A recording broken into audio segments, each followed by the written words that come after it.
Hey guys, welcome to Shadow Secrets. Get ready for another spine-chilling story. Stay tuned till the end for the full experience, and if you enjoy the content, don't forget to like, share, and subscribe. Now let's dive into the darkness. My legal name is, and has always been, Colton. As a child, I was backup baby. The concept of a backup child may be nothing new to you.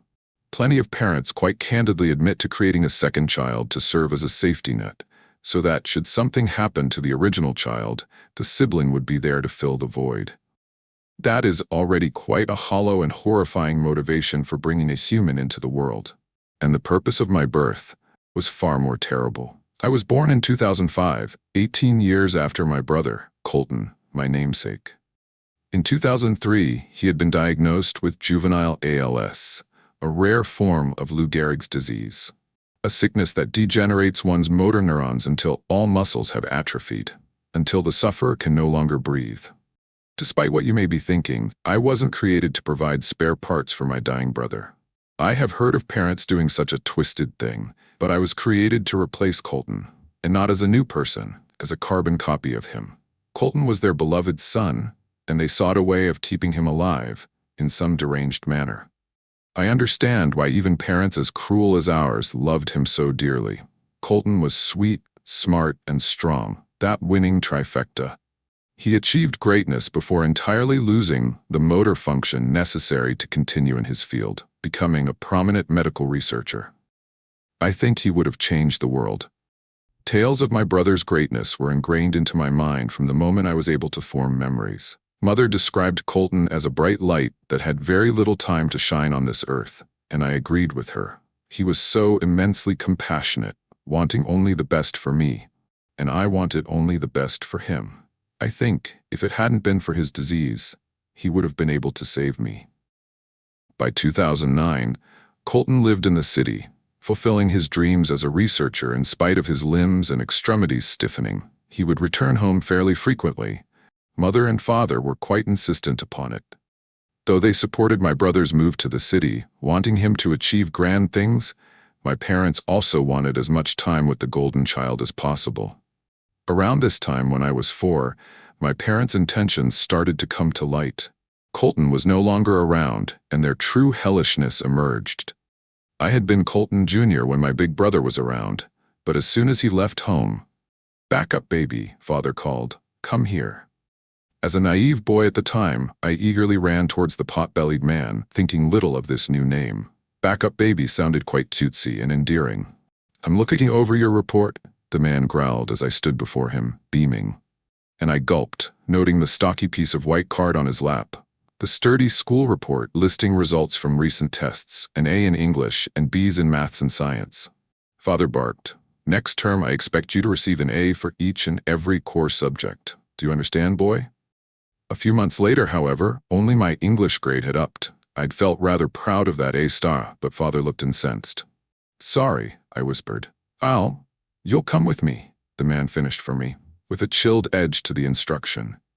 Then father shot up from the sofa, seized me by the wrist, and yanked my screaming, squirming body through the lobby and towards the basement door.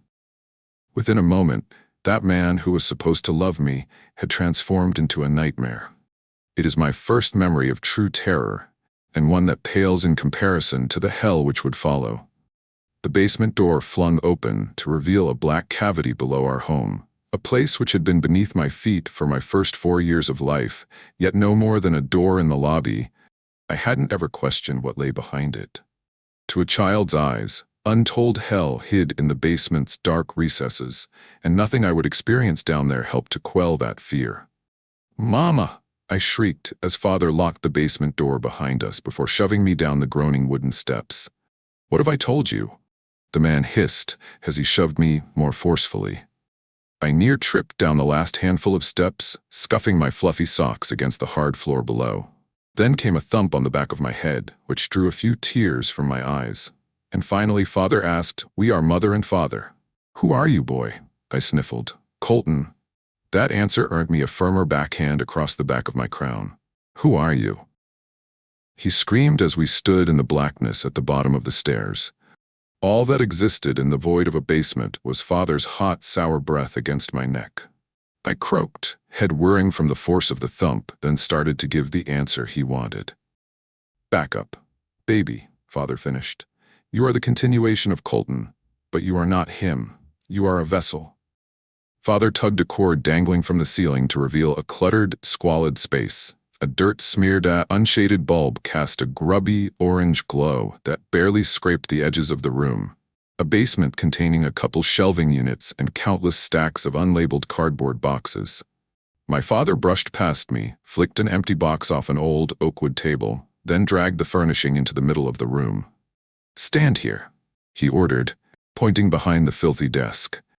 He gave the surface a quick dust with his sleeve, which did little more than smear the grime across the wood. I nodded and did as I was told, knees knocking as I waited at the other side of the table. Meanwhile, my father rummaged through miscellaneous objects on a shelving unit and eventually found a torn-open stack of A4 paper. He removed a few sheets, plucked a blunt pencil from a rusty pot of stationery, then threw the items onto the dusted table before me. "How long is your summer break?" he asked. 6 weeks, I answered meekly. "Father, what is 42 days?" he interrupted softly, eyes wandering across the horrid room. "For 42 days, you will study down here. This is your school, your cafeteria, your bedroom." My little eyes widened confusedly. "Bedroom? In September, you will enter year 1 of school," he continued, ignoring my question. "And on your first report card of the year, I will see 3 grades of A or higher. Do you understand?" I trembled, horrified by the prospect of spending an entire summer in that underground prison. "Father, I need a chair. I need a bed." He barreled towards me in response, then coiled his fingers around my neck. I would have let loose a screech if one could have slipped out of my constricted throat. "You will stand," my father croaked into my face, putrid breath reeking of tobacco and pale ale. "Only whilst you sleep will you rest your feet."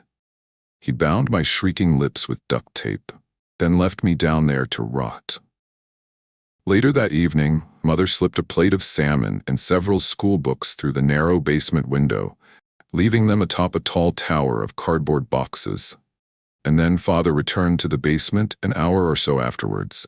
I thought he'd come to his senses, ready to revoke the punishment and allow me back upstairs, but the man ignored my muffled cries and screams of horror. Then he sat 3 small dolls, each 6 inches in height, on an empty shelf of the unit opposite my table. Handcrafted, porcelain monstrosities with antiquated floral designs and bald heads. "These are backup babies' sitters," Father whispered, pointing at the thing's black, beady eyes, glassy, reflective spheres that may have been cameras. They may, equally, have been nothing but empty threats made to cause me sleepless nights. "Do not touch your sitters if you wish to keep those fingers." My gagged wails earned me a stern look from Father, who told me very firmly that I ought to be quiet, that Colton would be visiting soon, and Father wouldn't hesitate to bring out the cane. I realize now that I should have made a racket. My brother would have done something. Of course, as a terrified 4-year-old, I had neither the stomach nor the intellect to challenge Father, so I complied. The following weekend, whilst Colton stayed and spent time with our loving parents above, I remained in blackness, stifling balls, staring into only those dolls' black eyes in the darkness, which reflected a glint of moonlight pouring through the basement window. I'm not sure what explanation Father gave Colton with regards to my absence. A school trip, perhaps. When Mother passed meals into the basement, she would whisper that Colton didn't ask a thing about me, but I didn't believe that. They may well have believed it, as they always loathed the love that my brother showed towards me. They did not want him to see me as a sibling or even a human. After all, I was only ever backup baby. For those 6 weeks, I sat on cardboard boxes until Mother or Father walked near the basement. Then I would stand again to avoid being reprimanded. Over those summer months, as children of the free world laughed above the basement, I studied. Studied and wasted away, subsisting on meager portions of salmon and peas and bread. On my birthday, I was given 2 slices. When the first day of the new school year came, the basement door finally clicked open, and I rushed up the stairs to embrace Mother in a hug, bawling as I did so. And a few months later, the end-of-term report came back with 3 resoundingly positive grades, A, and A. "No A star in English this year," Father muttered disapprovingly. "No matter, you may sleep above. Call. Father paused, so close to calling me Colton, which gave me a twinge of pride, until— Back to your room, he hissed, nodding upstairs. It'll need dusting. I had severed social connections with classmates and friends so as to spend every waking hour studying. After that stay in the basement, my stomach, joints, and skull had ached far more than was healthy or natural for a 5-year-old. I didn't want to be banished to the basement ever again. Didn't even want to see those 3 sitters again. Years later, in 2016, Colton lost the motor functions necessary to live independently, so had to move home.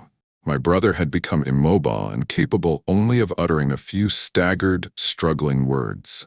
He was carried down to the kitchen by my father at dinner time, but otherwise spent all of his time upstairs. My parents claimed that care was easier that way, but truthfully they simply wanted to keep him away from me, away from the awfulness that father wished to inflict upon me. The basement had been only the tip of the iceberg. One night, whilst I pretended to sleep in my room, Mother and father spoke on the landing, and the terrible truth poured free. We have wasted 11 years of our lives on him, Mother moaned. No matter how well we mold his mind or body, he lacks Colton's face, eyes, smile. I know, father whispered. You have said as much for years. Sorry, Mother timidly apologized. No, my dear, I meant only that. Since you first mentioned it, I have been searching, he replied. Searching? She croaked. Colton hasn't long left in this world, father said, so we must act quickly. Mother winced. Please, dear, I don't like it when you talk that way. Why else did we have the backup? He hissed. You have done so much for us, love, and I have spent 4 years trying to repay the favor. At long last, I have found someone who might help us. Found someone? Mother repeated. Father shifted his weight on the floorboards outside my bedroom door, and I tightened the duvet cover under my chin, shuddering uncontrollably at the thought of them finding me eavesdropping. Found a man who will help us, father explained. What have you done?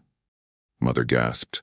We promised that we would never say a word to another soul. Who have you told about our situation? A man who will never tell our secret to another soul, responded father icily. I didn't sleep that night. The next morning, I came downstairs to find Colton sitting at the kitchen table. He seemed just as baffled as me that father had gone to the effort of carrying him downstairs for breakfast. That was a treat reserved for dinner. Colton, I cried excitably, giving my older brother a warm hug. Why are you down here? He shrugged ungiving shoulders, grunting painfully. It had become difficult for him to string together sentences or move his body. Mother? Father? I asked. Why is Colton here? Our parents simply laughed off the question, offering me wide, unfeeling smiles. Then Mother began to feed cornflakes to Colton. I shrugged my shoulders, tucking into my own bowl. But as darkness ate the edges of my vision and wooziness filled my body, my brain finished waking up. I remembered the conversation I'd caught the night before. Mama? Colton suddenly mumbled, head lolling forwards. Shush, she whispered in return, walking over to him. Sleep now. The last thing I heard, once my vision had faded, was father's voice in my ear, tunneling down with that pungent breath. You will look upon us differently when you next open your eyes. I woke to the stammering sounds of my brother. Mama? What? He croaked, vocal cords mostly functionless. My face felt numb, yet I felt a slight strain behind my eyes, felt an unnerving artificiality from the neck upwards. As I pulled my eyelids open, there was an unmistakable difference to the way in which I saw the world around me. Through blurry vision, I sensed that I was lying on a bed or a table, and that I was in the place I dreaded most, the basement. He's alive, whispered Mother from a chair beside me, and then I made out a middle-aged, white-coated man, sitting on a chair, just past the edge of my bed, but Mother wasn't talking to him. She was ignoring him, as a matter of fact, regardless of his mumbled, incoherent groans from a gaping mouth. I worked hard to adjust my eyes, and then I realized something which horrified me.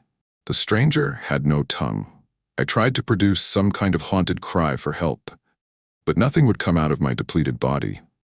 And as I focused on the man opposite me, I realized that he wasn't sitting at all. He was bound to the chair, for he had no way of sitting. His legs had been severed midway through the thighs.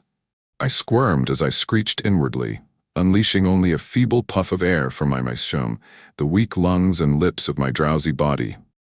Instead, I twisted my head to the source of the voice that had woken me, facing my brother.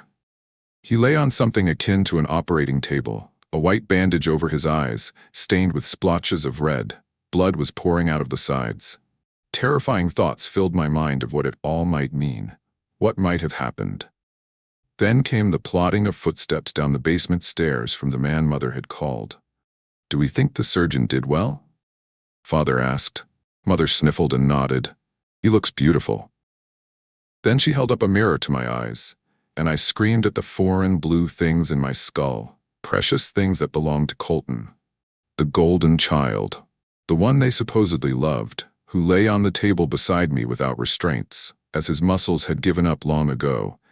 He wouldn't have been able to flee if he had tried. Certainly wouldn't have been able to save me. "Why, Papa?" my brother croaked, blind to the world. I watched Father walk over to his son and place a tender hand on his leg, but his eyes were on me. "So that you may survive my prize, so that you may continue to see the world and live through him." All of a sudden, the empty-mouthed surgeon screamed, rocked his chair backwards, then crashed into the shelving unit behind him. And the trio of porcelain dolls, my old sitters, fell. All three smashed when they hit the floor, and, to my eyes, long white sticks came loose. "You desecrator!" Mother howled, rising to her feet and yelping as she dashed to the mute, legless surgeon lying bound to that toppled chair on the floor. What followed was just beyond my line of view, for I could only tilt my head slightly to get a view of the floor. I saw the doll remnants and the surgeon's lower half, but not what happened above. I heard it, though. The stomp of a shoe against flesh and bone, along with the surgeon's few frail moans, each frailer than the last. Seconds later, the only sounds he made were wet squelches and snaps. Father placed a hand on Mother's shoulder. "It is over now." "He disrespected our girls," she hissed. "What is happening?" my brother moaned from beside me. "Girl after girl after girl," Father sighed, eyeing the pile of white sticks amidst the broken porcelain fragments. A pool of red was spreading towards them from the surgeon's corpse. The fourth time was the charm. As I eyed the three broken dolls on the floor and their little white fragments within, I began to hyperventilate. Fear gripped me as I contemplated the unimaginable, and as Father and Mother bounced upstairs, laughing deliriously at the success of their deranged operation, I was left lying there in the basement with my grunting brother and the three skeletal baby remains. At some point in the night, Colton's grunting stopped, as did his breathing. There were streaks of dry blood on his face, trailing back to the white bandage over his empty eye sockets. I assumed that his surgery must have been botched by the abducted, mutilated surgeon, who had been forced to perform the operation under duress. Colton must have succumbed to blood loss. Whatever the case, I was glad for my brother, glad that his suffering was over, glad that he didn't have to suffer long with the knowledge of how grotesque our parents had truly been. The next morning, in a dozy state, I found myself being dragged out of the darkened basement by Father. And I came out as Colton, a blue-eyed, athletic, straight-A student. My parents never called me backup baby again. Most horribly of all, I have never once, in the years since, considered running for my life. Even this story is one I tell with a mixture of false names and great trepidation, as Father gave me a very stern warning upon pulling me out of the basement. There are two options: be Colton or be with the sitters. Even now, as a 20-year-old man preparing to leave home, I do not feel as if I have truly found a way of escaping from them. Trauma is a powerful restraint. Father is happy to let me out into the world, for he knows that I will forever be too terrified of him and Mother to say or do anything. Too terrified that, no matter how big I grow, I may end up encased in porcelain too.